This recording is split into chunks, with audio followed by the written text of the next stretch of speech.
Hey friends, it's Kari from the Alfred Homestead, and it is that time of year. We are going through our seed inventory, figuring out what's old, what's new, what needs to be tossed, what maybe we need to figure out if we're going to go ahead and sow this year. So I like to go through and look at all of my seeds that I have.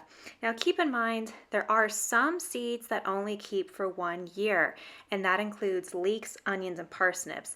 But most seeds will last about 2 to 4 years, and that includes your beans, your beets, carrots, corn, lettuce, peas, and peppers. And then a couple of seeds will last you a good 4 to 6 years, and this includes your brassicas, your cucumbers, radishes, spinach, squash, tomato, and watermelon. So when you're looking at your seed dates, make sure that they're not outside of that range. If they are, go ahead and just toss them. And this is assuming you are storing them in a cool, dark, dry environment. If you store them in the freezer, they will last years longer. So in some cases, like I have here, some bell pepper seeds that are 2 years old. In some cases like this, well, you're kind of in the gray zone. Are they good? Are they bad? They're 2 years old now.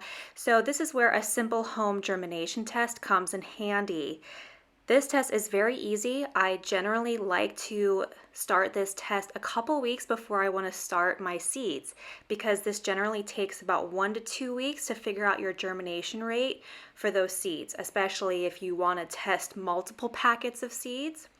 So all you need to do is take about 10 seeds, that's sufficient enough to get a good idea of your germination rate, and put them on a damp paper towel. I just have a cloth napkin here, not soaking wet, just moist enough.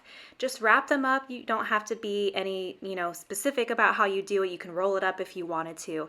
Just make sure that you're covering them well, and you're going to put them in a clean Ziploc baggie in a warm environment, so ideally 70 to 80 degrees. Now, I know some of us don't have a warm spot in our house that is that warm for germinating the seeds.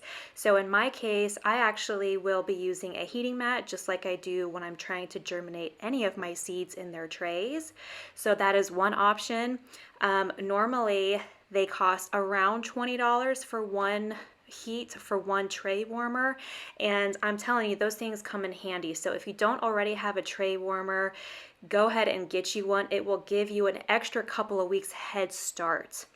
And just make sure you seal that bag nicely. And depending on the type of seed you're going to give it about a week. Most seeds will germinate in about 1 week's time. Pepper seeds might take 2 weeks or even 3 weeks. So just give yourself that allotted time based on the seeds that you're trying to germinate. Once your time period is up, count how many have sprouted. If it's less than 50%, plan to just toss those seeds and buy new ones. You can, of course, risk planting older seed, but your seedlings won't be vigorous. Your plants might not be able to be very hardy or disease resistant, so you take on that risk.